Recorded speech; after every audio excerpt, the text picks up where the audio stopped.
So waiting on Keith to come in. Hey, there we are, Robert. What's up, my brother? How are you? I'm well. How are you? It's a beautiful morning here in Colorado. Not to rub it in or anything, but it's nice and cool. You know what? It's not so bad here. We had a tornado yesterday. I'm going to turn the volume up here. Sorry. There we go. How's that? Good. Good. I can hear you well. We had a semi-tornado yesterday. Wow. Something like that. It was strong winds. It came off the coast and took down a lot of trees. They say it, as far as trees, it took down almost as much as Sandy. Oh my gosh. I don't believe that. Tornadoes on the coast. That's more hurricane, right? Well, maybe it was a hurricane. Right. But that's good and that's bad, right? Because you get the trees. I can't take any more trees now, man. I need to move my yard. Doing these conversations, when I first started, I had low overhead. And then I grew, and I got big overhead. Doing these conversations, and the people who seem to be more successful go back to my original plan, which was low overhead, which, as you subscribe to as well. Yeah, absolutely. I work in my garage. There's no way around it. It's a garage. But when I moved to Salida, and I finally looked at this place, I walked into this garage thinking, I don't know, maybe it could be a good space. And it was pretty much empty.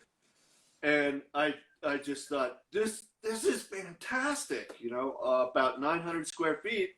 Oh, and it comes with a house? Yep, I'll take it. Exactly. Exactly. Okay, so Keith, tell us who you are and where you're at, and then we'll get into the questions and then your story. Sure. My name's Keith Gotschall, and I live here in Salida, Colorado. It's a very small town in the mountains. They say about 5,000 people. We are looking at the Continental Divide from town, from my house. So that's 14,000 foot peaks on the skyline.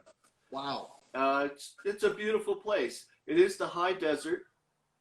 And, I think a lot of people don't really understand what that means, but I don't know.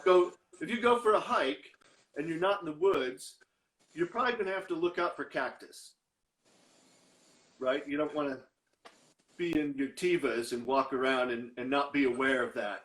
Right. And that means we don't get a ton of rainfall, although this year we're kind of back to a pattern where we have the rains come in fairly regularly per day. Keeps things a little bit more green, but we're often pretty brown and dry. Okay. In the wintertime, skiing, and the snow kind of stays on the mountain, not so much in town. So you can go skiing in the morning, catch fresh tracks, get down, and get a full day of work done too. It's pretty great. That sounds pretty nice.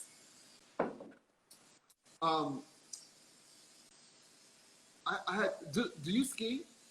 I do. Yeah, I do ski. Do you ski? Listen, this is a reasonable question, Robert. You know black people don't ski. No, that's not true. No. Let me. I got in trouble saying something like that before. With Craig with Barefoot Forge when I said black people don't eat cottage cheese. So on my Facebook, which is mostly black because they're from New Orleans and it's my early friends. Right. I said, do black people eat cottage cheese? I don't. Man, there was so many. There was like for 2 days they were talking about black people eating cottage cheese. I was like, okay. So now to skiing. Yeah. Yes, there are more black people skiing now. Right. Traditionally, we didn't do that because it's so expensive. I'll agree with you. Sure. So there are some exceptions. Yeah. So our ski area is Monarch I probably have their cup. Yeah, I'm drinking out of a Monarch ski area cup right now. Okay. It's small, so it's not as expensive, and we tend to get, maybe people that won't go to, the Vale, the Aspen, some of the other bigger, more expensive places. And I just love it when there'll be a busload of, I'm guessing they're Mennonite rather than actually Amish, but they're up there skiing, and the women have the long dress, and they just have their long underwear underneath it, and they're having a ball. They're just as happy as anybody up there. The smile just can't get wiped off their face. It's great. That's beautiful. More people should have access to all of these wonderful things this country has to offer. Yeah, more public access. Yep. Yeah. Yep. So we're going to get into the questions. Okay. And then we get into your story. Word or phrase that you overuse most? I don't think that I use a phrase over and over too much, although with an exception, it's when I'm teaching. And I think I say right too much. Okay. So I'll be like, and you're going to bring the tailstock up, right? And it's kind of a method to make sure I'm connecting with the students, the crowd, whatever it is. I want them to be engaged, and I say right all the time. And I do kind of recognize that and try not to do it. Right. Now, class is where we met. Yes. I met you at a demo. Yep. And you were doing your three-legged stool. Okay. Yeah. Was that in Saratoga, Atlanta? No, Saratoga, I believe. Okay. Yeah, that's right. my recollection. Okay. And how new were you to Instagram at that time? Brand new. Brand spanking new.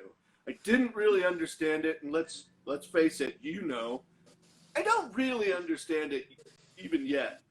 I remember sitting down, I'd say it was in the bar, but it was probably having a cup of coffee with Richard Finley, and just saying, so how the hell does this work? What who do you follow?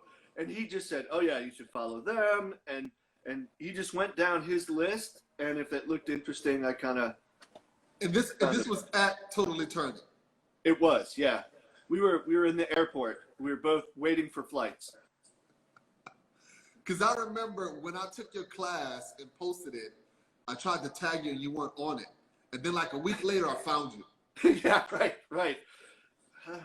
Sorry, late to the game. It's all good. It's all good. Here now. And Jay LaBelle was there as well. I met him there. He actually lives in the area. I met a lot of people there that are like Amy Grigg, huge on Instagram. Yep, wonderful lady. Didn't know who she was, and so I felt like we made a really nice connection there. It felt like somebody from my life I just hadn't met yet. Does that make sense? Yep. Yeah. I'm with you. What is your least favorite thing to do? Paperwork, taxes, that kind of stuff. Like my wife and I get along so great, but when we sit down to do taxes, she's British, right? So she never had to do this before, and so that I'd say it's once a year, but of course it's dragged out over a month or two when we sit down and actually finally get through all that stuff, and we will. It's not exactly bickering, but we both hate the job so much that it gets on my nerve. And this year, I remember going, look, honey, we got to stop right now because that apple you're eating, just the smell of it, it's pissing me off. Right. Which she laughed her ass off about, just like, this apple? So. Yeah, because when you're doing something you don't want to do, a lot of things start to disturb you. Yeah, and it as long as you recognize that, it's cool, and you can kind of put it to the side. But anyway, What is your most favorite thing to do? Wow.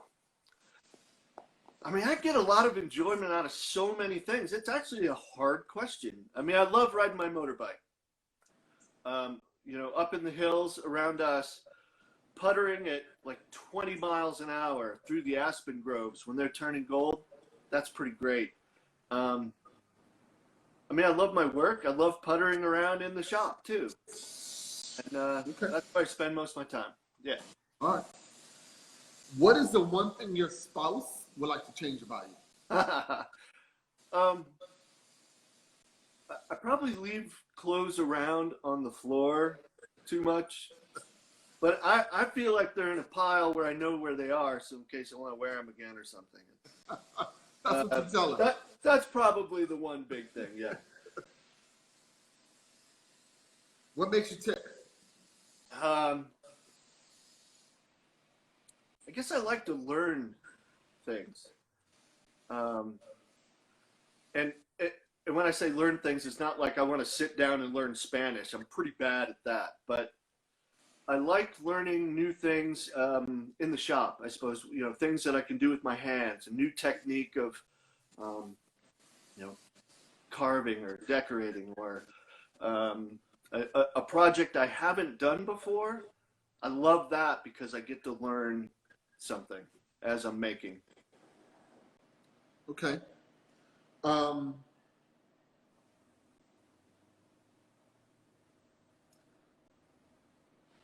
Someone's at the door. Sorry about that. That's all right. What irks you the most? I know we're not going to get into politics, so I'll let that go. I suppose when people don't appreciate the beauty of the life that we've got, and I know some people don't have it as great as others. You know, I'm aware of that, but I remember having a gym teacher in like elementary school, maybe it was junior high. Anyway, this guy went off on people who squeeze the toothpaste tube in the middle. Like it really bummed him out. And I'm, even then, as a kind of a small kid, I was like, that's all you got to complain about, man? and for the rest of my life, you know that time when you come back from the store and you got the new toothpaste tube and you crack it open that first time? I squeezed that bad boy in the middle, and I'm like, that's good. That is a good, beautiful thing about life. Squeezing the toothpaste in the middle. Go for it. Yeah, you can often see where people are in their lives by the things they deem important. Right. Or like not wearing a mask. You can tell that those people don't have any real problems. If that's the one that they choose to complain about. Yeah, good point. Right. All right, so the question you love, what sound makes you happiest? I've been thinking about this. And I'll be really base, and I'll tell you, one sound that recently has been making me just giddy is when you have an Etsy account and you sell something, your phone does this little cha-ching! And I have to admit, I love that sound. But even though I don't have one, I love the sound of a manual grass cutter. Mower. You know, right. Yeah, the mower with the spiral blade as it goes. I kind of love that sound. Not enough to go get one, but right. You know, I suppose if it came up cheap at a garage sale, I might just invest. Yeah. Would you invest to actually use it? Or yeah, I would. Oh yeah, I would soup it up. I'd give it a nice paint job, and I would use it with joy. I have a pretty small yard, so it's not that. That was my next question: is how big is your yard? It's pretty small. Well, I say that. That's all relative, isn't it? I'm on 1/3 of an acre. Most of that is house. So it's not huge, but it's not super tiny. I cut the grass, I probably get 3 trash bags out of it. There you go. That's a decent amount. Enough that I haven't gotten a manual push mower yet. Right. Yeah, that would be a little workout. So, next question. The sound that I hate? The sound that you hate. Yeah. So, there was a time when I lived at my shop. This was in Boulder. And the business... Okay, hold on 1 second. You know what surprises me? How many of us have lived in our shop? Yeah, right? Well, it's what I had to do at the time, and there was kind of a plan. At that point, I didn't have an RV, but I eventually got an RV so I could live at the shop in a little more comfort. And I know it's ridiculous. How about working a little harder, Keith? So I could kind of save my money and move out of Boulder, and here I am. Anyway, the business next door was a glass company. And there was, I can't remember, it was maybe Monday morning, like stupid early, the trash man would come and dump a dumpster full of glass into his truck.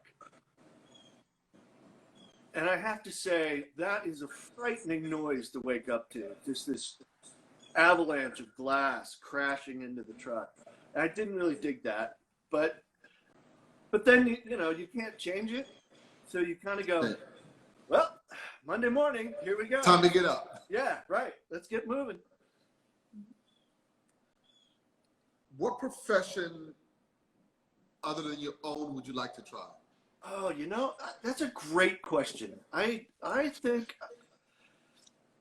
if I wasn't a woodworker, if I had made a different decision earlier on, I probably would have gone into the sciences. So, wait a minute. Where would I end up there? I you don't believe know. in science? I'm sorry? So wait a minute. You believe in science? Yeah, I do. I do. It seems provable. So yeah, I think the sciences, and I still have a really keen interest in that. And I think if I was able to work in alternative energies, that would be something really interesting and so valuable to our planet. Is that your dog? Yeah, he's kind of bummed because we should be going for a walk right now. He's coming to remind me. He'll move on out. He's all right. What would you want on your tombstone? Another great question. I would love to go with the, I told you I was sick. But if it's been used once, it's probably been used too many times. So I just recently saw somebody had put a bench over their grave, and it said, "Have a seat on us." And I love the pun.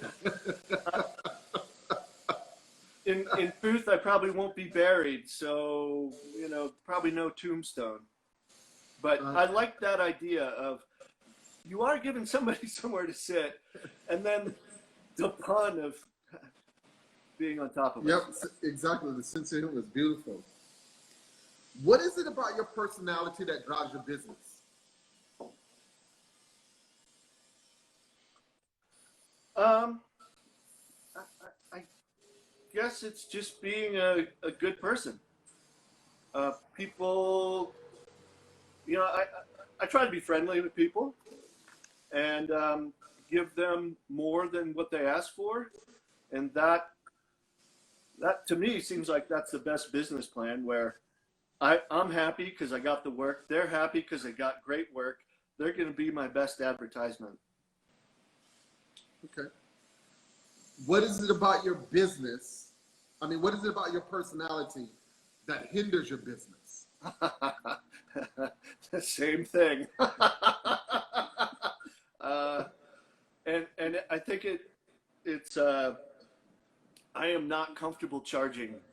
That part of the business I really don't like. I mean, I understand we all have to make money, but I'm crippled when it comes time to put the big bill down. And if they don't gasp a little bit, then I left money on the table. But I hate that little gasp too. Yeah. But the thing is, you can always move in a little bit when you've gone out too far. And I do, and then feel bad, like, oh, I'm not valuing my time the way I should, and you know, I need to get better at this, and it's you know, it's constant. I'm with you. Do you do the same? We all. It's another common answer. Well, it's not a common answer. It's a common thing we do. It's not charging for what. Not charging real prices. Yeah, right. The one place, I think the one place that I can do that is with the turning, with more kind of job related. I don't want to say it that way. Like commission based. When somebody comes in and they've got, I need 50 of these, or here's a drawing and we need this next week. Can you do that sort of thing? I'm pretty good about that because turning is so fast. And I've got a really simple hourly wage. And so that's a time and materials kind of thing. I hit the stopwatch and I get to work. And then at the end, I write the number down. And more times than not, they're like, oh, I thought it'd be more. That makes me good. Like, okay, again, they're getting value. I'm getting paid. Everybody's happy. Okay, let me ask you. When you charge by the hour. Mostly, or by the minute. For time. Yeah. So, if it takes you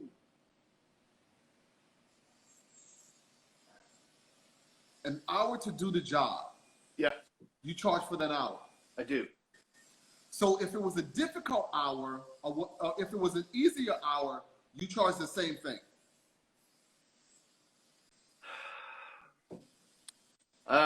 Without a given example, yeah, I'd have to say I would. And I get your point. Like I should charge more for the difficult hour. Because what if you have to figure something out that you didn't think was there, but it still took you an hour to do it? Right. But I'm getting paid for that figuring out time too. Okay. And that's what I feel like, you know, well, that's the nature of the job. That's the business I'm in. And you agree to do it in whatever that takes. Yeah. What I don't like is when this has happened too often. Like somebody comes in, they're like, I just need some boards planed. And it always ends up being boards that have been outside, getting sandblasted from the wind around here. And you put it through your planer, all of a sudden there's a new nick in your blade. You know, what do? Do you zing them for the sharpening, the changing the blades out, yada, yada, yada? If it looks nasty and I'm worried about that, I just say no. And I guess I'm somewhere in the middle. I'll say, look, if this hurts my blades, I got to charge you for that. You should. I remember going to a place that used to plane my timber. This was years ago. And there was a nail in it. Yeah. They charged me $800. Ow. Ow. Well, they didn't have that problem of charging, did they? No. You got right in there and did it. And you know what I did after that, right? You got yourself your own planer. Hopefully with a sharpening head on it. And I never went back. So now, do you plane other people's work? Yes, but I always tell them send a picture. They're like, oh, I just want to run it by. Nope. Okay. Send a picture. Let me look at it. I'll give you a price, and then you come by. Okay. Because otherwise it's a waste of time. Right. Everybody wants to call and have a conversation. Everybody. And in the conversation, like I call you and talk. Yeah. Right? And the conversation turns into something else, turns into something else, turns into something else. And the next thing you know is you've told them how to do their project. They're coming to you for some advice, and now you're giving way to your competitor in a way how to do their job. Yeah, so it's like a guy told yesterday, he goes, "Oh, I'm looking for a 3.5-inch quarter sawn antique yellow pine." Yeah, I'm like, what? Yeah. I said, send me a picture. So he sends me a picture, and Keith, this wood had no grain in it. It was flat. I'm like, that's not yellow pine. And then then I respond to him by email. Then he sends me a text. I'm going to come tomorrow. Seems like you have what I want. Then I sent him another message. Said, do you actually read my response? And then I never heard from him again. But I get a lot of stuff like that because of the lumber side of it. Oh, right. Okay. A lot of people who don't know what they have and come to me to figure it out. Right. Whether they spend money or not. Yeah, and I'm sure we both have this experience where somebody calls up and says, "Hey, we've got a walnut tree coming down, and I think it's probably worth a lot of money, but I'm going to give you the first shot at it." And you're like, all right, well, how big is it? And some people have trouble with circumference and diameter, right? You've seen that. They don't know. Like, what? Or they're like, oh, it's huge. It's huge, big thing. And you get there, and it's like, that's not even a good-sized limb on what I'm looking for. And maybe it's 12-inch. Well, the heartwood's probably going to be 3. And you have to tell them it's not worth anything. But right, yeah. Maybe 5. Yeah. I did that once where a lady called me. She goes, "Oh, we got this huge tree in the yard. It's been here for X amount of years. It's 4 foot wide." I'm excited. Pretty good, yeah. I drove 3.5 hours with a trailer. You needed a picture. That was the circumference, right? So it was a little over a foot. Yeah, about 18 inches. Not so worth as big. She goes, as big as it covered the limbs covered the house. It said it's still not 4 feet. No. And she wanted like $3,000. And even after proving to her that she was wrong, she still wanted $3,000. Well, then you can leave that in their lawn. Yeah, for all I know, it may be still there 10 years later. Yeah, right. But yeah, that's the thing that made me say I gotta get a picture. Yeah. Because it amazes me how many adults don't know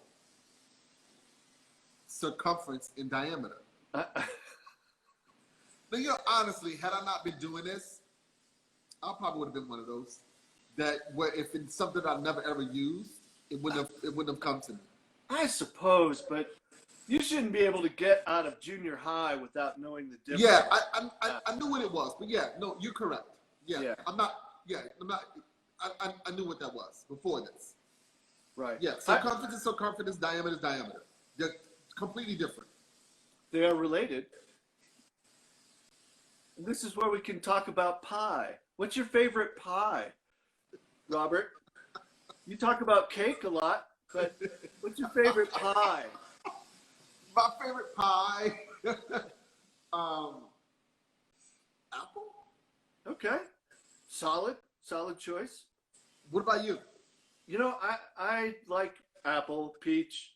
Pumpkin is a huge favorite. I love that time of year. Sweet potato. My mom, sweet potato. Oh, nice. I don't know if I've ever makes sweet potato pie. I've never had sweet potato pie. That's my goal in life. I want to have sweet potato pie with you sometime, Robert. Oh, oh my God. Keith, come on. You've never had sweet potato pie. Not from that area, man. You know what I'm about to say, right? No. It could go a couple ways.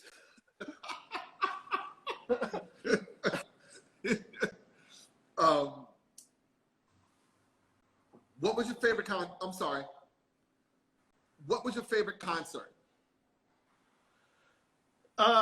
Probably the first one I ever went to, Boston. I'm of that era, you know. And you know, in a previous phone conversation we were having with John Jordan, and I had to go turn the radio off, and I explained that NPR in my area has gotten it doesn't always come in, and there's something to do with my LED lights as well. But the station that comes in crystal clear is called Hippie Radio, and it plays songs from kind of my era, but and a little bit before too. So I don't always know those songs, but mostly I know every word, every note. Now you saying that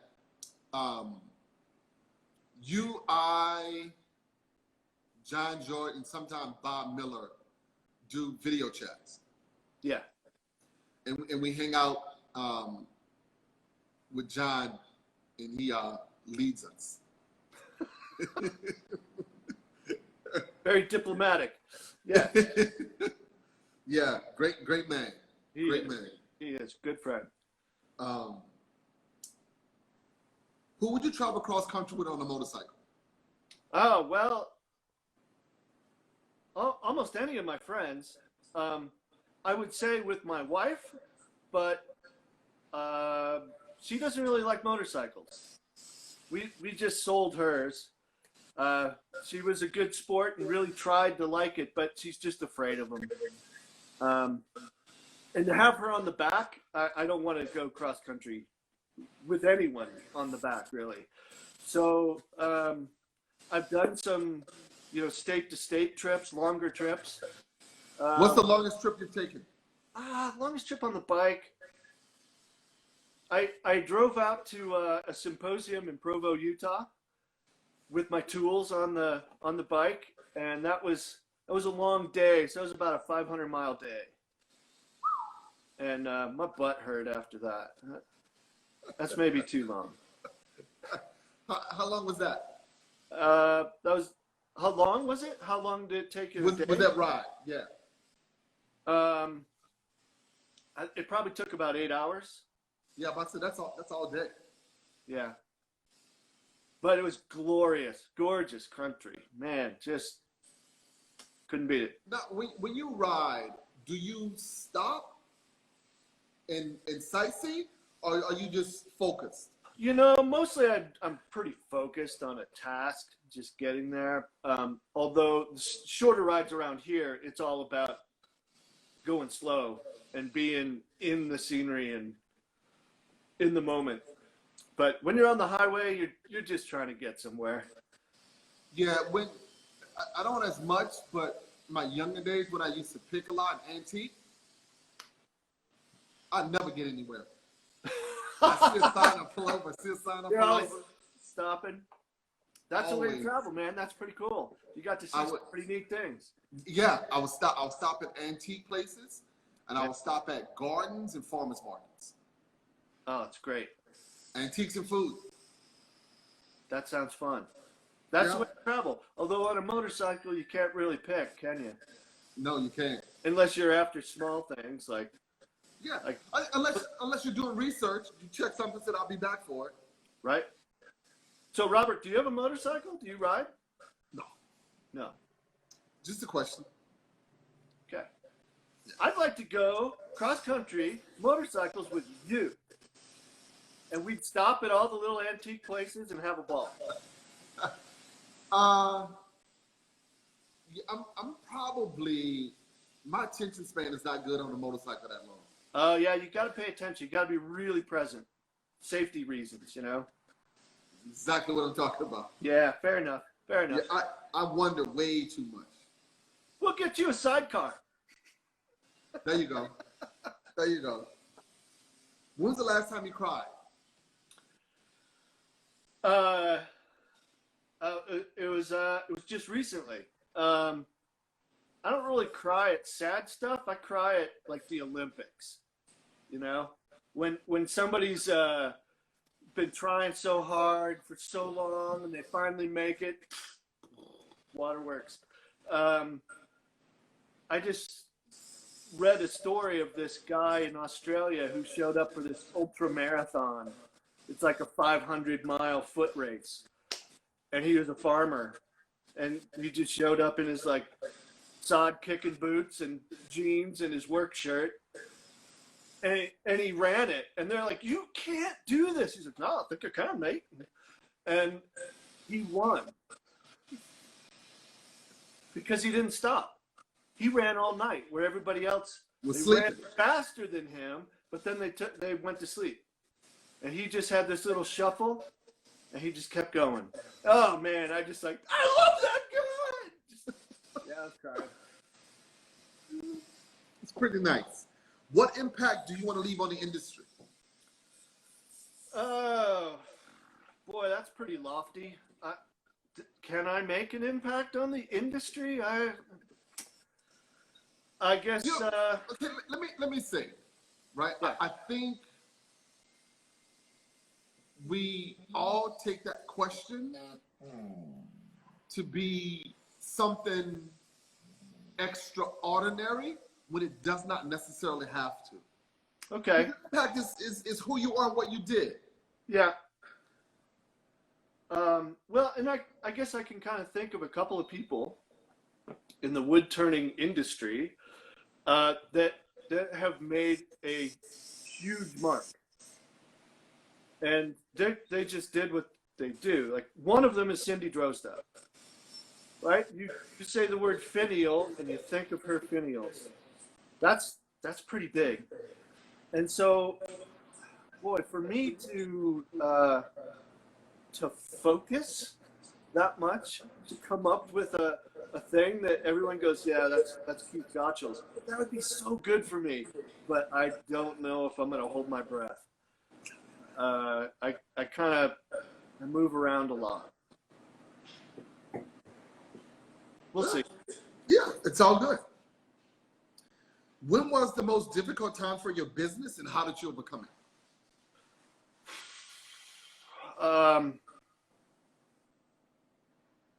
I mean, financially, there were some pretty lean years, pretty lean times. And how I overcame it was, I'd love to say it was sheer grit and determination. I think it was just being ornery and selfish, like willing to make the sacrifices that I had to do, i.e., like living in my shop, to kind of get through those times. And yeah, just I guess stubborn, but that's also kind of the belief in yourself, belief in the business or your work. And I guess I had that. I'm still here, still standing. But yeah, there were some lean years for sure.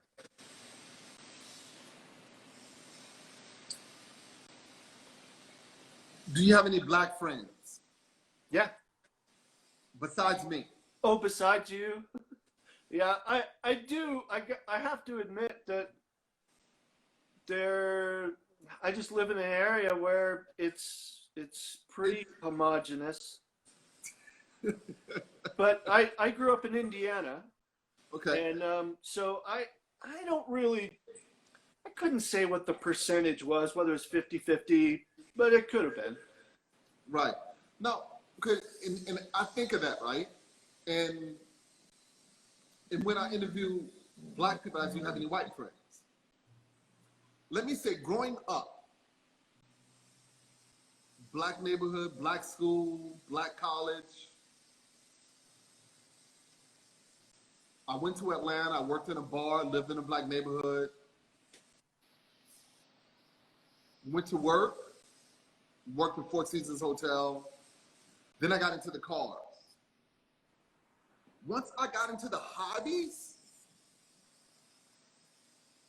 I started to make more new white friends and less new black friends. And it's because of the things that I was interested in. Okay. So a lot of my black friends are old friends that I've had since high school, Right. college. Okay. Right. And some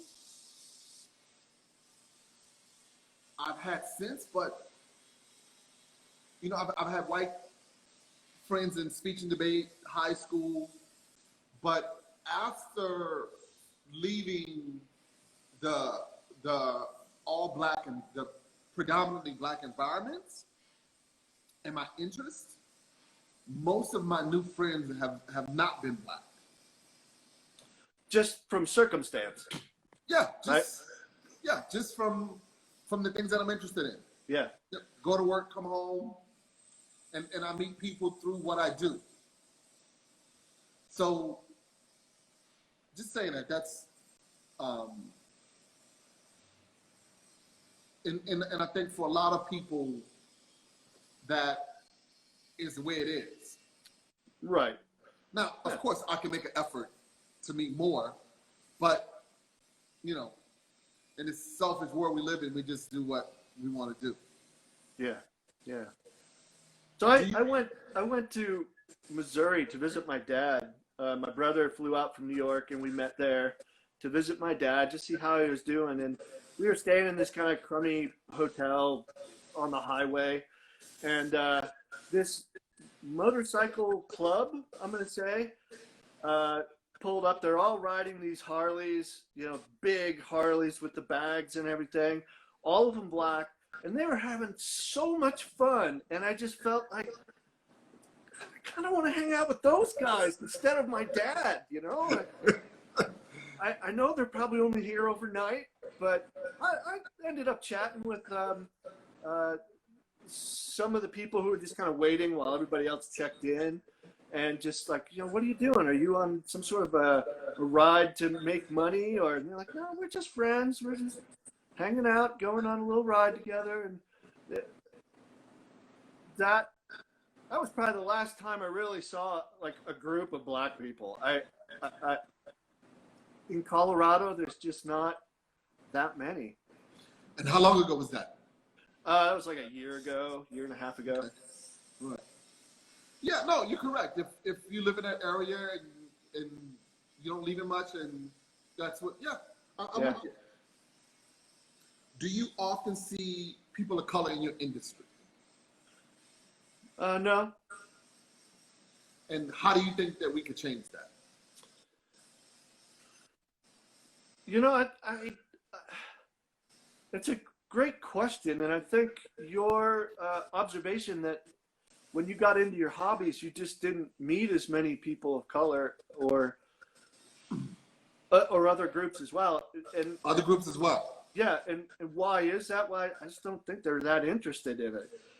And so how do we, you know, make the interest grow? I think it's just by exposing them. So if there was, you know, I think education is the way forward with that. What? And what I mean by that is, you know, I don't know when you got exposed to wood turning, but for me it was in high school, junior high school. No, it was for me. It was woodworking. Okay, so any woodworking at all? Yeah, but okay, I see. I don't think that it's education, right? Because education starts from school. But how many woodworkers or people who woodwork where it was another alternative from what they did? Everyone. We started out doing something else and we ended up doing woodworking. Well, maybe you started with that, but there's always an alternative. It just, that alternative didn't jive with your nature. So I think having exposure to it. I'm not even talking about classes, but at least exposure to that's what I'm talking about, right? Woodworking or something earlier on, just to know it's an option, that it's a viable option, I think is important to get more people into woodworking in general. Sorry, Roscoe's being pretty vocal here about his walk. He's never in the shop, but today, here he is. Let's go. So I understand most of the schools have let go of their shop classes. And, you know, they have a very finite amount of money. They don't get enough. They have to put it into the computer labs as well, because that's an important thing for, you know, our kids to learn, given the world that they're moving into. They've got to understand that. And, you know, obviously the basic classes have to stay there. I feel like science is a really important thing to be teaching as well. Sure. But this is a little bit of a soapbox for me, in that I really feel like the shop classes, or some of these, I don't want to call them alternative classes, but you know what I mean? Like gym class is important. I hated it, but it was important to get me outside. Yeah, most kids would not work out or put on. Right, and even though I loved running around in the woods or riding my bicycle, all that was great, but like, put on the gym uniform and go out for tag football. Oh, I fucking hated it. Anyway, it's important, and I think shop class is important too. And it's you're learning a lot more than learning how to build a birdhouse. You know, exactly. You're planning a project. You're seeing the project through to fruition.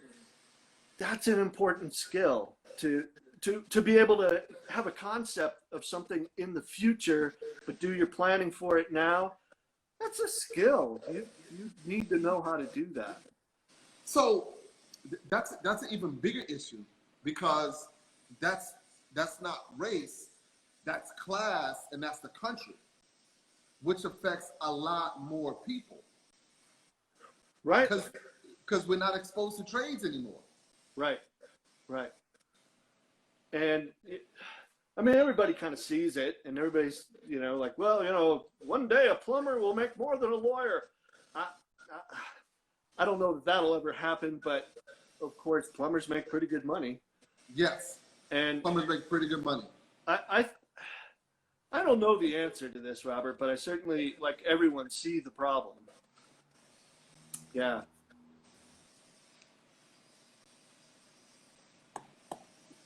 Lastly, who would you like to have a conversation with? I don't remember this question. Does it mean anybody? They have to be alive? A celebrity? Preferably alive, yeah. Alive. A celebrity, or just anybody? No, anybody. But you should know them? Not necessarily. Okay. Oh. I find so many people interesting. And this is what a wonderful thing you're doing. I got to throw some kudos your way. Taking time out of your week, and you do this at least 6 times a week, right? Yep. That's huge. I can't always listen because I'm busy, and you're making time, and I know you're busy. So thanks for doing it. My pleasure, brother. Thank you. It's huge. It's really big. So who else?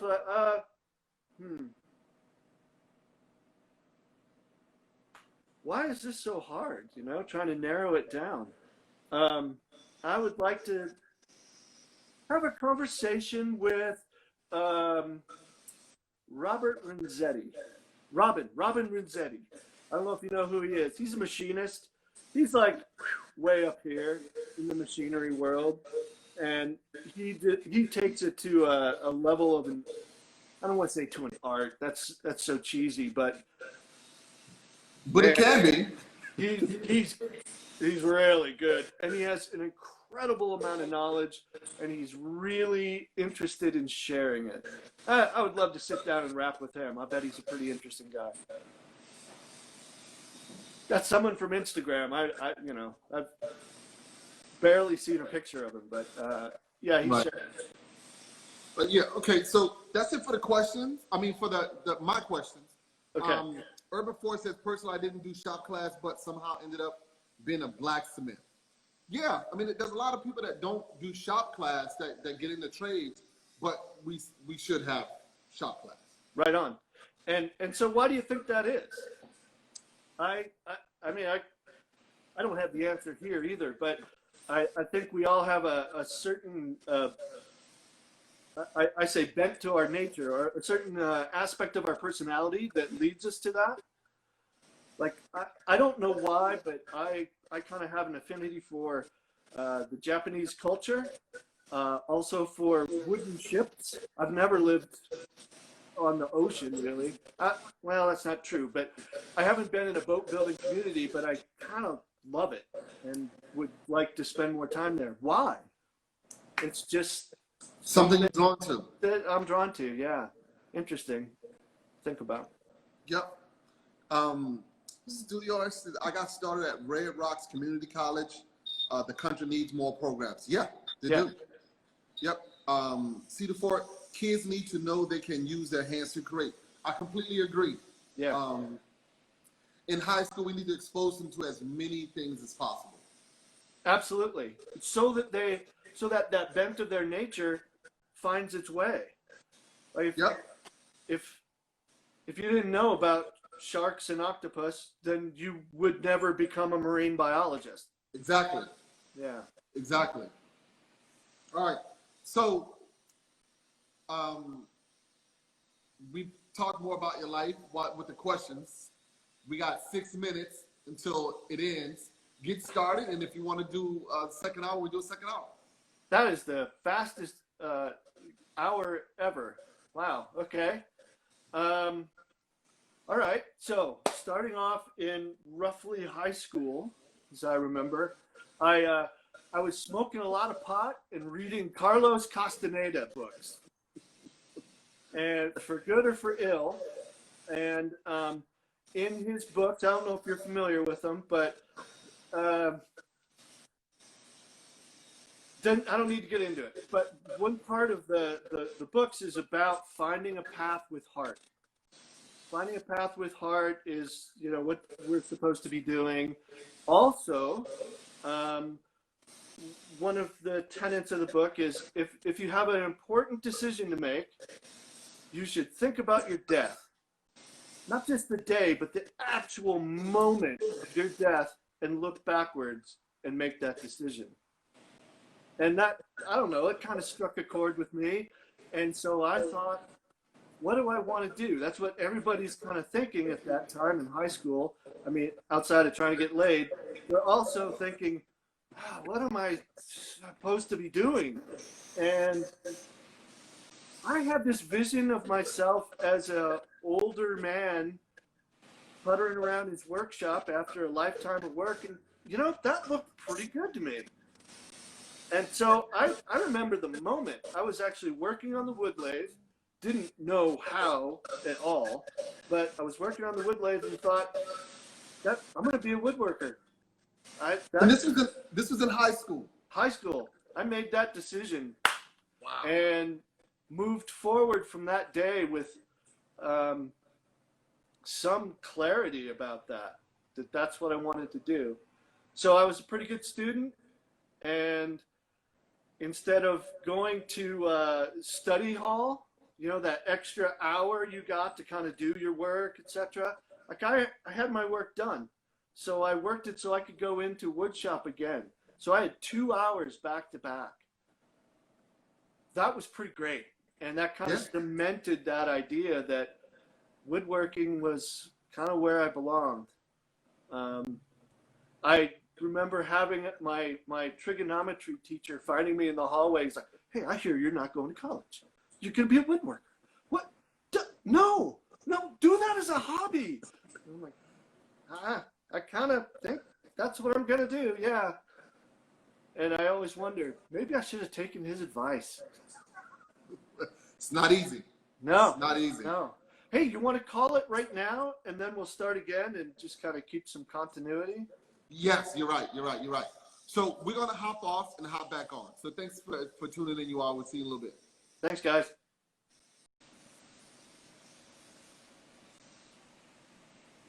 Welcome back. All right.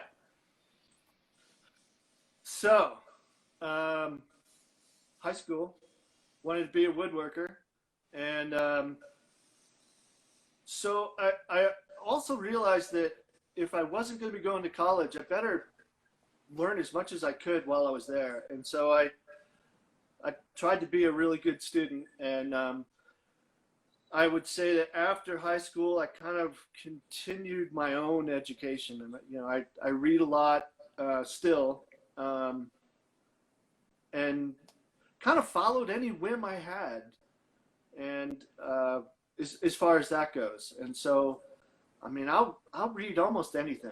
And I haven't gone back and picked up an algebra book in a really long time. I probably am not going to do that, but right. I have some interest now where math is actually going to be pretty important. So I may need to bone up on that a little bit. What is that? Clock making. I kind of feel like that's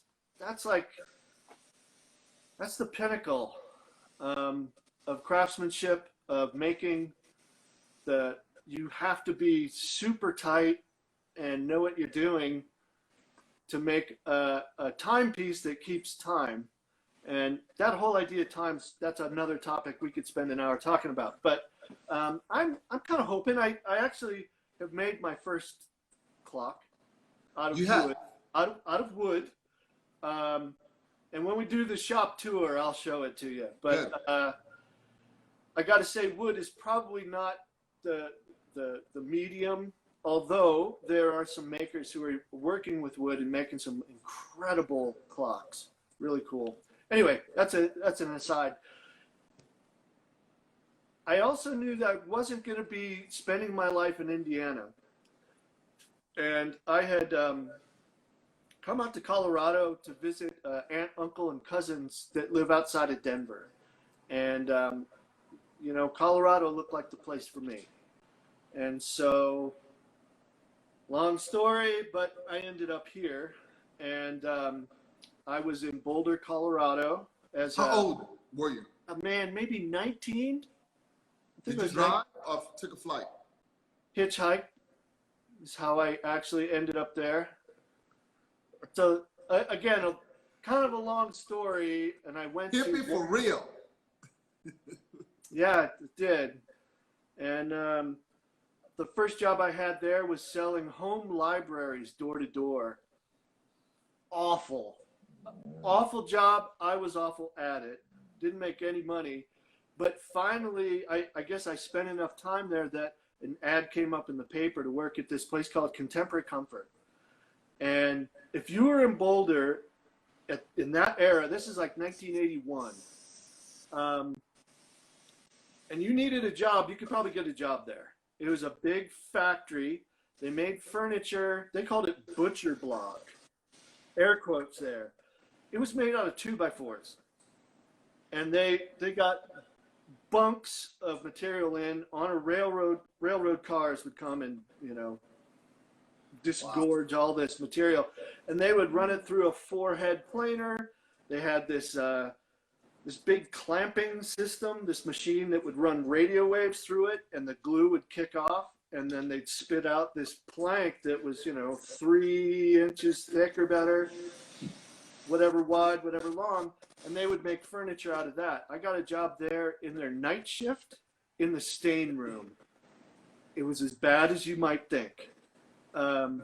But it was kind of what I wanted to do, right? I wanted to make furniture. And in my 19-year-old brain, that was kind of making furniture. I kind of rose through the ranks. I worked almost every job in the factory. But the important part of that was I was in the night crew. So that left my days free. And I ended up meeting one of my important mentors in life was this guy, Chris Archer, who became my climbing partner. And since he had the same hours, worked in the same place, we would get up at, 10 o'clock. We'd go out climbing. We would usually make it back in time to get to work on time. and it was a great life. I mean, when you sleep? Well, I mean, you kind of slept. The night crew ended at about 1:30, if I remember correctly. So you'd sleep, get up, and... Okay, so it's a late crew, not a night crew. I'm thinking overnight. Yeah, it was like 4 to 1:30, I think is what it was. And it was 4 days a week, so that left a long weekend every weekend. So rock climbing became a huge part of my life. In fact, maybe the motivating factor at that point. So I traveled around. I did a lot of climbing. Great fun. Eventually, a friend of mine from Indiana was going to Alaska. He wanted to know if I wanted to ride with him. Absolutely. Why not? I want to see what Alaska's like. So we went up in October. And by April, I'd spent a winter in Anchorage, Alaska. I was thinking I wanted to go back to Colorado. So I made it back. I worked in a shop that made, well, basically kitchen cabinets. I think that was their base job. I mean, other things would come through, but that was a lot of cabinets. And I got the job by a 16th of an inch. And I know that for a fact because in the interview, I don't think I was doing very well. And the guy who was interviewing me was a little bit of a hard ass. And he kept asking things like, what kind of chisels do you have? And I'm like, you know, I don't have a full collection of tools yet. And I had to say, well, you know, I think most of them are made by Ace, but I don't really know who makes Ace hardware. And he's just like, oh man, this is not the guy for us. But he asked me, so when you're making a 12-inch drawer, how big do you make the opening if you're using Accuride slides? And so in Alaska, I had worked at a place that made office furniture, terrible stuff, all made out of like particle board with a picture of wood on both sides. And we T-molded this vinyl stuff around it, kind of awful stuff. But anyway, I learned that you want to, you know, add this much for your drawer slides and a 16th of an inch extra. And this guy, the hard ass, said, well, that's what I do too. Okay, we'll hire you. We'll try you. So working at that job, I ended up meeting kind of another mentor sort of person, this guy, Don Shank, who was making these crazy designs. And he would come to this shop to have them built. He didn't really have a shop. But he kind of on the side said, I'm setting up my own shop and I'd like you to come work with me. Because I wasn't put off by these crazy designs. I thought they were really exciting. Exactly. So I ended up working for him. I was low man on the totem pole again, but that was okay. I ended up becoming his foreman in the end. And we made some of the wackiest stuff you can imagine. And I almost felt like it was my job to kind of talk him down a little bit. He'd come out with these plans and like, this is what, you know, the next project's going to be. And can we magnetically suspend a top over the legs? And I'm like, no. But I get your idea. You want to hide that as much as possible. And we would just kind of spitball stuff and we'd end up making some pretty creative stuff. And the engineering was kind of left up to the guys in the back. I mean, we were talking back and forth, but it was really kind of up to us to make it happen. Really exciting times. I learned a lot about making furniture there. And you were still in Alaska? No. I'm back in Boulder by now. You're back in Boulder, okay. Back in Boulder, yeah. And when he closed his doors, another guy that worked there and also drove a Volkswagen bus, we looked at each other and went, well, I don't know what else to do. Should we open our own shop? And we pooled our resources and we opened up our own shop. And we shared that for 12 or 13 years. And that's where a lot of great furniture from my portfolio was made there. And it was like 1,000 square feet, give or take, somewhere around there, pretty small. And I have to give a shout out to Glenn Kalin. I put that poor guy through so much in those years, you know, like all the horrible breakups and all the girlfriend trouble. He had to listen to it. I would have some wild hair that for Christmas I wanted to make people these copper bowls. And so I was hammering and hammering while he's trying to lay out dovetails in the bench right next to me. That poor guy. He put up with so much. But we're close friends to this day. Love him dearly. Anyway, I had a really good job going. In fact, maybe the best in Georgia. I was making it in Colorado, and then the idea was drive it out to Georgia and install it. And I basically had a whole dining room. So there was the table and the chairs, of course, but also some cabinetry for the walls, the sconces for the lights, these entry panels to the whole room. If you look back in my Instagram post, you'll see some photos of that. And right when I was doing that project, Glenn and I were involved with the Open Studio program in Boulder. So that's 2 consecutive weekends where you open up your shop to the public, and it's kind of a self-guided tour. They have a show at the library. You kind of see whose work you like, and then you go visit them. You know, just ride your bike around town and stop in and see the ceramicists, the painters, the glass people, whoever. So we were involved in that, and you know, you got to clean the shop immaculately because usually a wood shop's pretty dusty, dirty environment. So we cleaned it up. We made like little risers for our furniture to sit on, so it looked more like a gallery. Well, that week in between, you can't really do any work. Right. So I think rather cleverly, the organizers made it so that the artists can visit each other midweek. Great idea. So I went to somebody who had a big block of silver maple mounted on their lathe, a freshly sharpened glazier gouge, and he was letting people take a couple of passes, you know, just get the idea of wood turning. Oh, it was like fireworks going off. The whole reason I decided to become a woodworker was the lathe, working back in the day. Back in the day, and had never worked in a shop that had a lathe. All of a sudden, I'm like peeling these big ribbons off, and he's like, "All right, Keith, that's enough." I'm like, "Get away! This is amazing!" And right. So within the month, I had a lathe, chuck, a few tools, a video by Richard Raffin, and I was just trying to figure it out.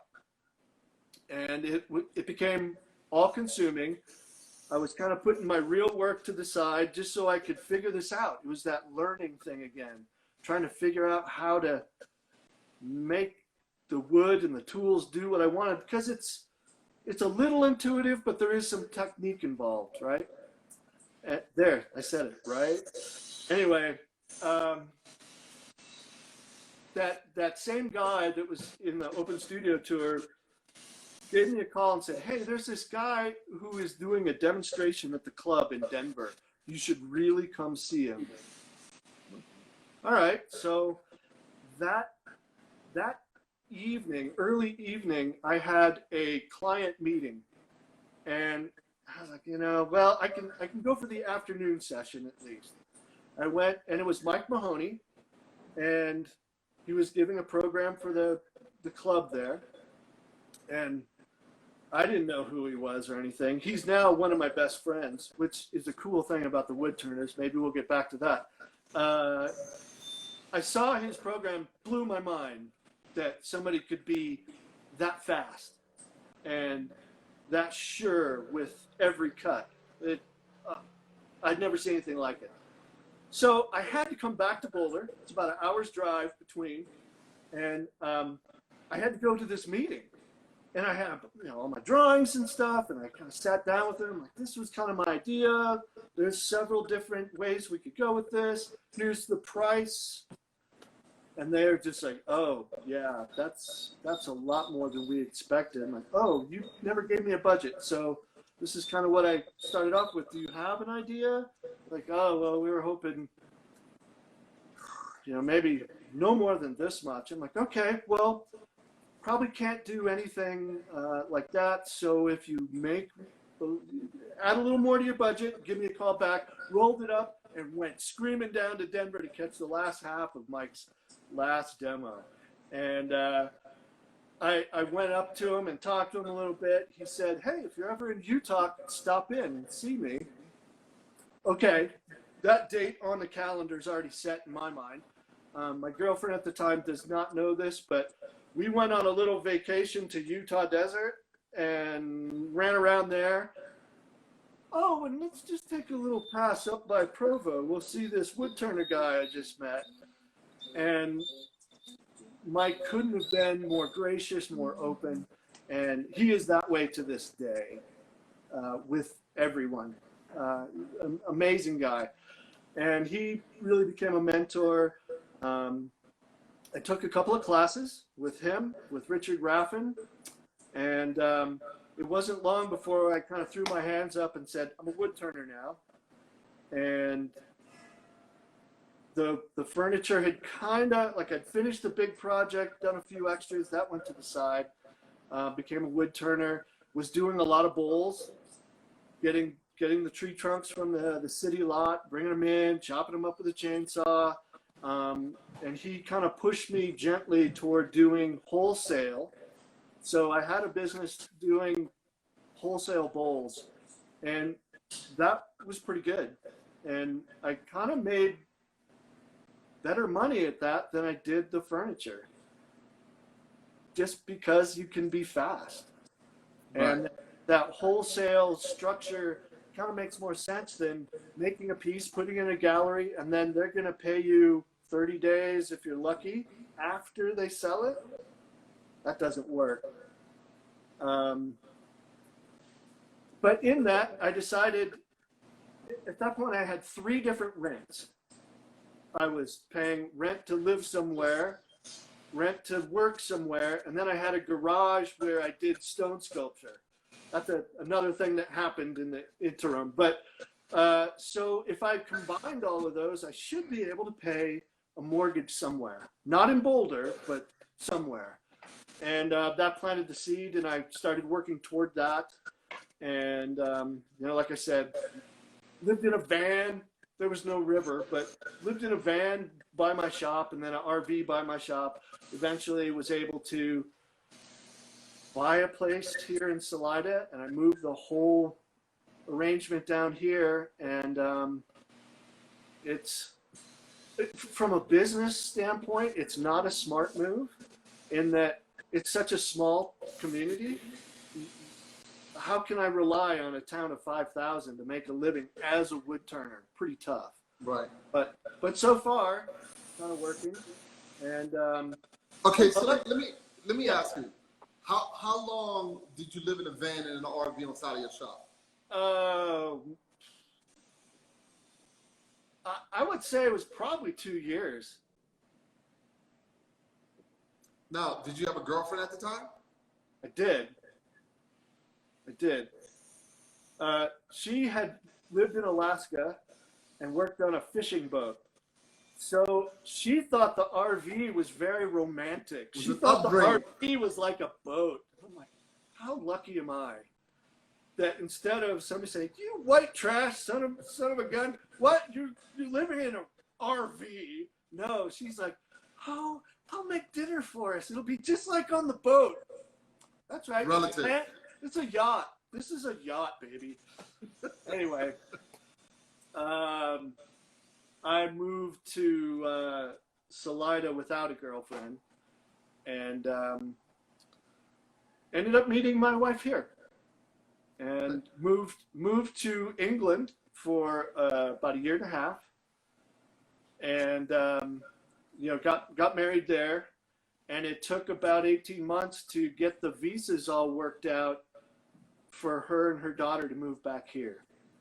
And that was some pretty easy math. If we sold my place, and I took it there, that little nest egg would be cut in half. Or we sell her place and move here, and it would double. Okay? England, I don't know this for sure, but I'll throw it out there. 300 rainy days a year. Colorado, 300 sunny days a year. Again, pretty easy math. Yeah. And yeah, we've been enjoying it here. Very nice. Recently, we're talking about possibly moving. We'll see Where? how. I don't know. Nova Scotia popped into my head, like maybe. Looking at the land prices and whatnot, it's very attractive. I think the winters might be pretty cold, but I'm used to that. I mean, this is a dirty secret. I should not be saying this on live Instagram, but Colorado winters are pretty mild. Yeah, because we all think that they're tough. Yeah, and you're right. They are tough. So don't anyone else move here. They are cold and nasty. No, it's actually pretty nice here. Yeah. So that's essentially why I'm here. I do furniture. I take commissions for furniture rather than building spec pieces and putting them in galleries. My house is full of very nice furniture I've built that didn't sell, which isn't bad. I mean, I get to live with it. That's kind of cool, but not, like I said, not a great way to run a business. Okay, cool. So do we do a tour now? Sure. Let's do that. Let me just turn that around. Nope, that's not the right button. There it is. Huh. Not. Oh, I see. Yeah, there you go. Turned it around. Okay, got it. Sorry to be so technologically inept. So let's start off with Roscoe. I'd love to say he's the shop dog and the best dog I ever had, but he's not. He's probably the worst. And he's not worried either. No, he's not worried about that. He's like, yeah, I am the worst. Anyway, so you walk in the shop, and let's start. It's a little dark in here because I had the lights off. It just worked better without having lights shining off my bald head. This is the big lathe. It's I can do 12 feet. You can see the run all the way down. And so I have a couple of mini lathes kind of tied into it. So they're very stable. And, you know, mostly I got those to teach with, but I find that they're actually pretty handy to have and use them for smaller items. Kind of in the corner is a VB36. I do have the tailstock for that. But right now I kind of work with it without that. There's the workhorse of the whole place is the Vic Mark 300, the long bed. I do most of my work with that. Obviously a big lumber rack. Oh, there's my clock.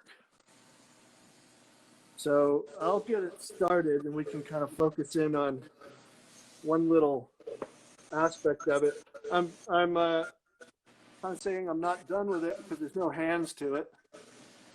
Oh, look at that. It's not actually working. There we go. Tick-tock. There's the clock. Very nice. All right. So workbench. And, sorry, I'm squeezing out of a little corner here. So you were laughing at me the other day because my tool cabinet's made out of MDF. You know, I don't know. I didn't spend the time to make it out of anything fancy, and the MDF has withstood the test of time. Yeah. So it's a nice little unit, and that unit sat on top of that one for a long time. That kind of has routers and sanders and that sort of thing in it. I split them up because it was just a better use of space, and was able to get another cabinet. So now, here's do you have like a sealer on them, or is it just raw? It's raw. just raw. So here's the bandsaw that I just kind of didn't really do much work to it. I just kind of cleaned it up and changed the oil in the transmission, but really a terrific saw. And I got that because as a wood turner, you need a big saw to be cutting the big blanks. Yep. And you know, if it's 6-7 inches deep, that'll handle 12 underneath the nut. Let's see. Moving over here, this is kind of a new acquisition, new hobby. If I can get back far enough. This is a Emco metal lathe with a mill attachment in the back. It's kind of a rare bird, made in Austria, and it's super tight still. It's from Ohio, came out of a school there, and that's really all I know about its history. This is another metal lathe that I have, kind of a second op. It's Elgin. It's old, but again, barely used, super tight, and I've been having a lot of fun learning how to be a metal worker. It's a joiner I put together, Yates American, 8-foot bed. You can see the corrugation here. Let's see if I can. So this was made back when they had a machine that ran the length of the whole bed and scraped the top into flat. Rather than, now they put it on a Blanchard and you have those swirl patterns. So I bought that for $200. Wow. It was literally pieces and a box full of parts. And I was just hoping it was all there. Mostly it was. The real workhorse of any shop is the table saw. I finally upgraded to an Oliver 88. This is with the sliding bed. Very nice. On the left. MDF drawers there. It works. It works. So for a really, well, since I moved to Salida, I had a Jet 10-inch saw and did a lot of work with that, and it was great. But moving up to a bit better saw, why didn't I do that ages ago? I don't know. There's my planer. That's on wheels, so I can kind of move it around, and the dust collection for it. In this back corner, I've got a real nice drill press now.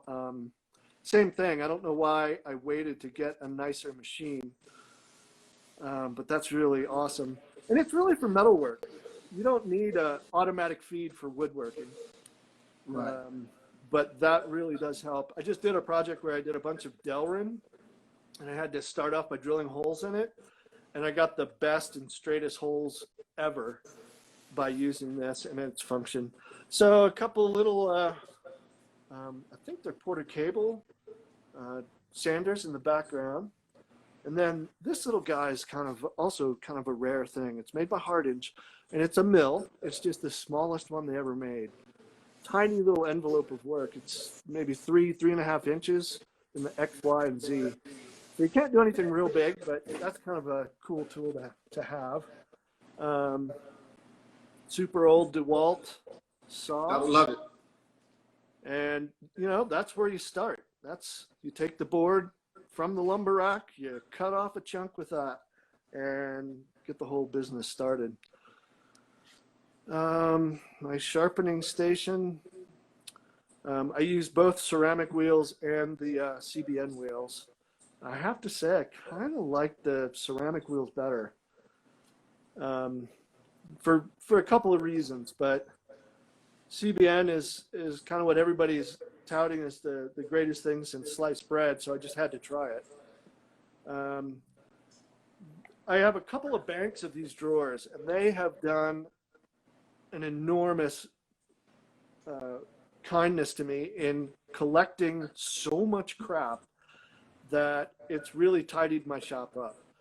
It was a disaster before, and my friend Nick Agar was visiting, and we went antiquing, and he found these, and before he left, he bought them and delivered them to my shop. and I can't thank him enough. So with here, I've got them all labeled. This is where I keep all the turning tools.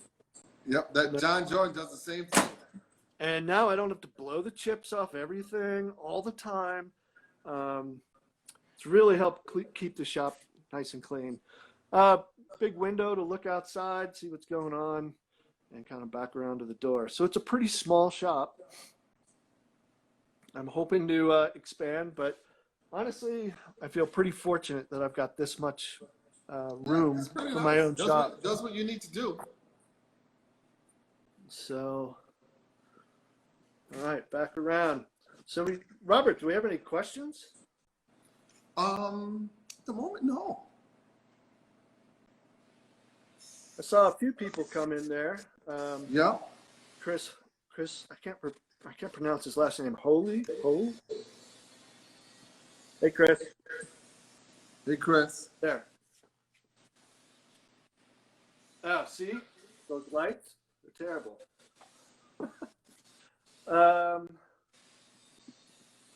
Second bedroom.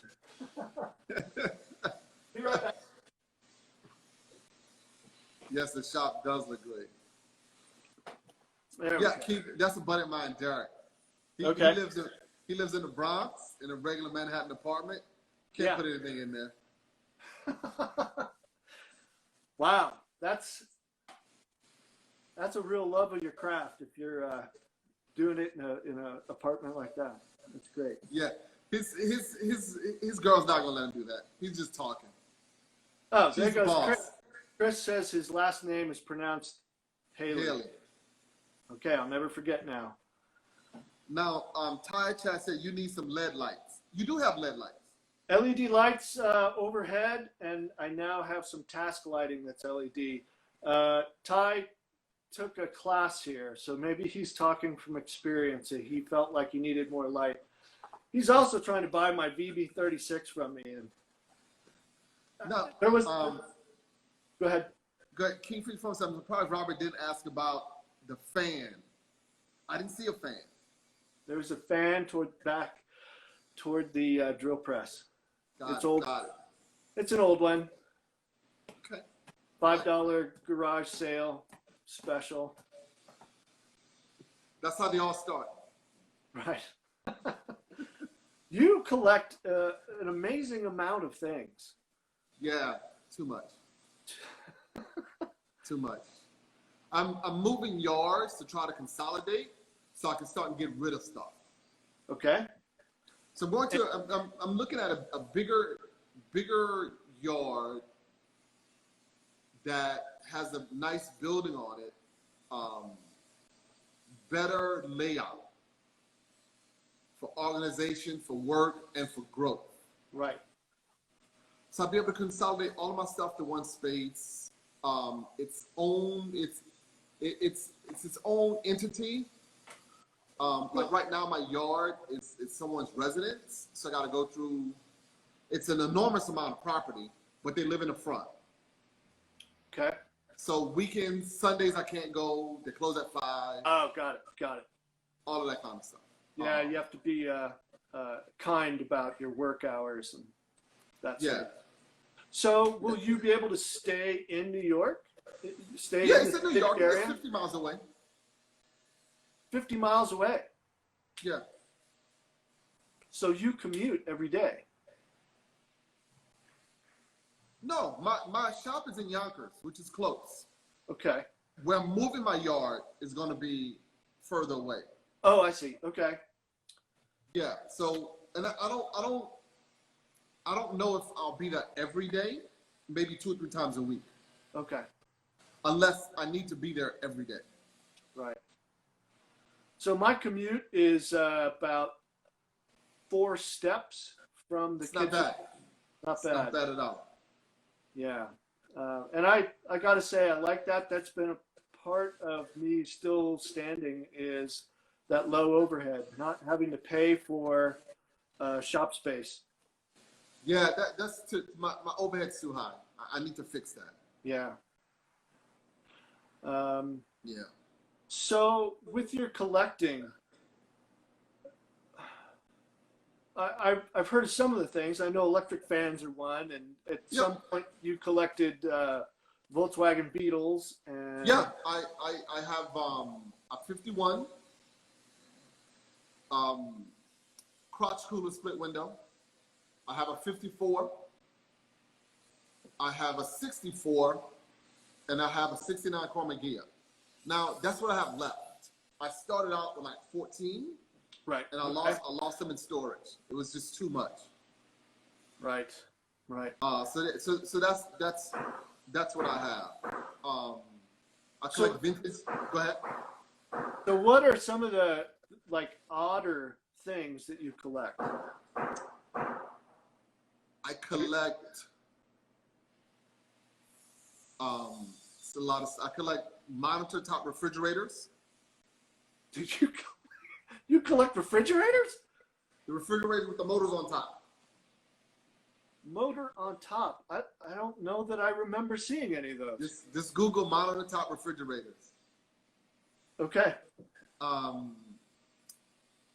Bicycles. Okay. Got a few. Yep. A lot of different hand tools. Little garden tractors. Little garden tractors. So Yeah. ones you rub or Cub Cadets. Okay. Well, those that's a pretty varied grouping, but they're all kind of big. Like, this isn't stuff you can put in a drawer. Right. Yeah. Right. Yeah. Somewhere along the way, I started collecting cobblers, shoe lasts, the pattern that they make the shoe on, made of wood. Sometimes they would have a metal base so that when you drove tacks in, they would turn. And so I've got a small collection. I mean, it fits on a shelf. I can't really see any. Fits on a shelf about 2 foot wide. But what's the furthest you've gone to collect one of those? I haven't gone anywhere in particular for those. It's if I'm somewhere and I see one and it kind of fits in the size range I'm interested in, I'll pick it up. I really want the smaller ones, like the kid shoes. For some reason, I just think they're cute, and it's an interesting thing to collect for me. But I don't know. I guess I have other collections, but I don't really go far and wide for it. It's just kind of an opportunity thing. If it comes up. Yeah, I collected black books since college. I have a large collection of those. I stopped collecting once I put them in storage. Oh, okay. So a collection of black books? Yeah, books by black authors. Oh, got it. Right. I was thinking about, the little black book. So it'd be collection of phone numbers. Yeah, right. No. For a good time, call Angie. No, these were a large collection of coffee table books, black art. Oh, right. Cool. That kind of stuff. So yeah, it's not a lot of books. Yeah, and I'm sure there's a few other things that I'm not mentioning that I have a little collection of and didn't go any further with it. Right. So what about wood turning? Are you collecting any of that? Wood turnings meaning lathes or well, bowls? Work by some of your friends, some of your favorite people? That I just started to do that. Okay. I started out with Greg at Natural Selection, who's also gets on the cars with us. And I got to move around to John. But I think I'm going to have to save some money to go see John. Yeah. Yeah. But his work is exquisite. It is. Yeah, it'll bring a lot of joy. Absolutely. Well, yeah. As I kind of raised up through the ranks of demonstrators, not saying I'm really at the top or anything, but I came in contact with some of my own heroes from the field. And so either being able to trade with them or I ended up getting a Michael Hasseluk piece because I had just sold a stone sculpture.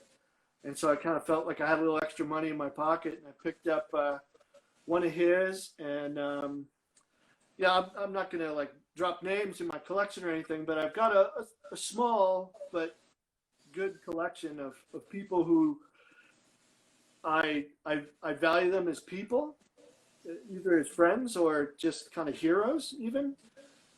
Or the piece was just so great, I just had to have it. And maybe I don't know them, but they're just great pieces. And I would love to expand that, but it's got to grow slowly, unfortunately. It's got to grow slowly. Yeah, this move that I'm about to make is going to be so expensive. Right. It's going to be so expensive. So I need to get my ducks in a row and prepare to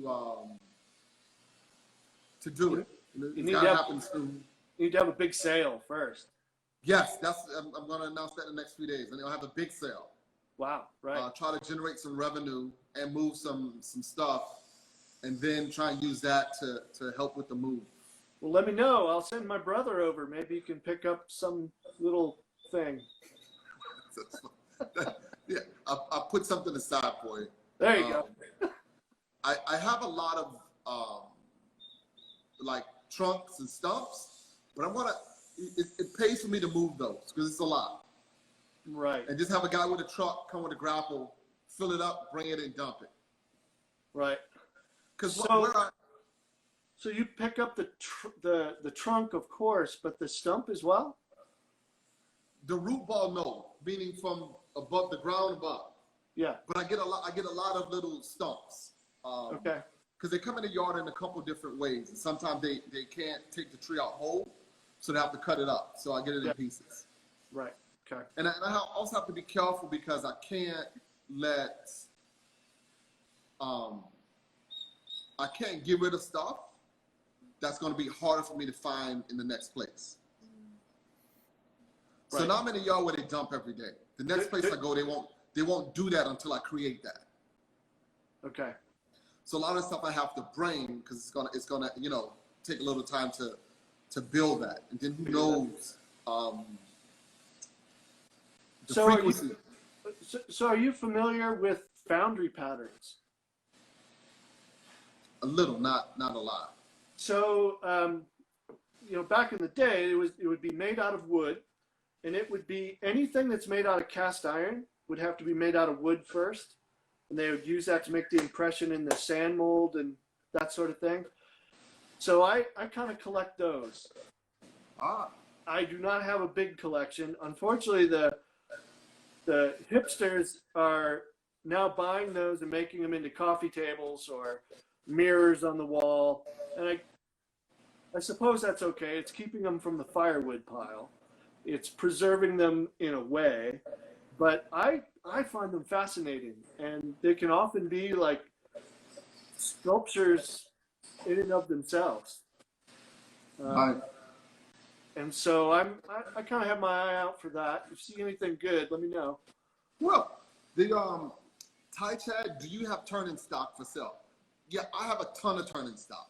I don't know if that question was for you or me, but I have so much turn-in stock. There's Phil Iron saying he has a Jordan Hasseluk collaboration. That's probably pretty rare. Yeah. Yeah. How you doing, Phil? So I was watching Phil do a demo the other day. I think it was kind of maybe his first interactive remote demo. I did not know my microphone was on. And I'm watching this. I'm paying bills. I'm, rustling papers. I'm probably talking to the dog. All this stuff. And I heard this little catch. It happens to all of us. He has a little catch, and I blurt out, "You fucked up." And it like everybody heard it, and Phil's like, "What's that? Who said that?" Oh no! So. My apologies, Phil. It'll never happen again. There's always one in the class. Yeah, I hated it that it was me. Oh well. So you've had some great people that you've interviewed. Really liked having Dave Dalby on from England. Yep. Yeah. What a great accent. Yeah. He was good. He was very, very good. It took him a little while. We talked about it a little bit. And he thought about it, and he thought about it, and he thought about it, and he was like, all right, let's do this. Good. I'm so glad he did. It was really valuable, wasn't it? Yeah. To see what he does, see how he does it. There's somebody who has obviously figured out the production end of things, how to be really fast. Yep. And I'm so interested in the business that they get, and I say they meaning Steve Jones and Dave Dalby and Richard Findlay as well. They get work I'm so envious of. I would love to do, more newel posts, more spindles, more porch posts, but living where I do, that is just not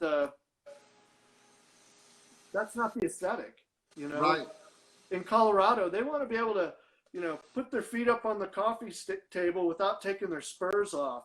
Not that they wear spurs, but right. They're trying to fit out their 10,000 square foot mountain cabin, and finely turned work, fine woodworking just kind of doesn't fit in with that whole mountain aesthetic. And that's something I've kind of been fighting with my whole career, being where I am. I think galleries have an interesting understanding of the market as well. Like a gallery in Houston is going to sell really different things than a gallery here. And this has been told to me, this is not me coming up with this idea, but that in Houston, the outdoor environment is not where you want to be. You're in the middle of a city, it's loud, there's pollution. So they spend money on their interiors and make them really nice. A place where they enjoy spending time. In Colorado, you take that, I'm picking a number, that $1,400 for that piece of artwork or furniture, what have you, you spend that on a bicycle. And you go outside and enjoy the beauty that we have here. So it's a really different market. Yeah, it's all relative. Yeah. So I'm missing so many of the conversational points. I'm sorry about that, guys. It's hard to watch Robert's face and read these. Looks like Chris wants beetle kill slabs. He said they want, probably where you're at, they want beetle kill slabs. Here, yeah. Yeah. It's true. Do you know what that is, Robert? No. That's the ponderosa pine. It's been attacked by this certain kind of beetle that brings in a fungus, and it makes a stain in the wood that's kind of blue. And that's true. It's kind of like the ambrosia maple. A bit like that, yeah. This kills the tree, though. And so we have huge swaths of our forest have just gone this ugly brown because they're all dead. We got a question. What's your go-to bowl gouge? Go-to bowl gouge. As far as size, I would say my favorite one is a 3/8. That means it's a 1/2-inch rod it's made from. And I honestly couldn't say who made it. I'm not sure it matters. I am concerned about the flute shape. I like a more parabolic shape than having straight sides and a little round bottom. I'm a big one in my demonstrations, I'll say, the tools don't matter. It's more the technique. But that's not 100% true.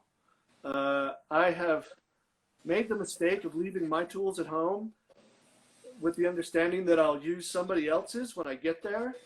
and I did a demonstration in England, and I was using somebody else's tools, and I was screwed.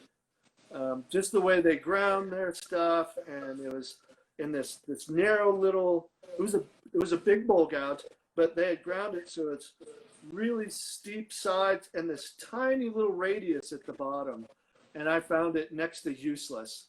And so in the demo, what am I doing? I'm criticizing this bowl gouge that's not working the way I feel like it should. And I wasn't trying to criticize, I was just explaining the difference and why I would grind it differently, but I didn't want to spend a half hour regrinding this guy's bowl gouge into something usable. Right. So, you know, you just carry on and do the best you can do. Yes. And say try not to make excuses, you know. But let's see. What's up, David? Can I go back here? Oh, I can. Yeah. Okay.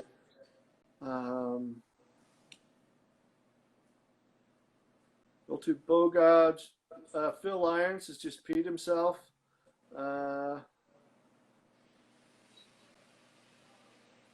Oh, do I have turning stock for sale? No.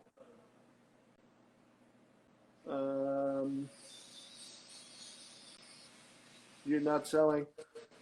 And Ty is saying he's going to come and steal my lathe. Well, I guess I'm going to start locking my shop up now. No, you're not.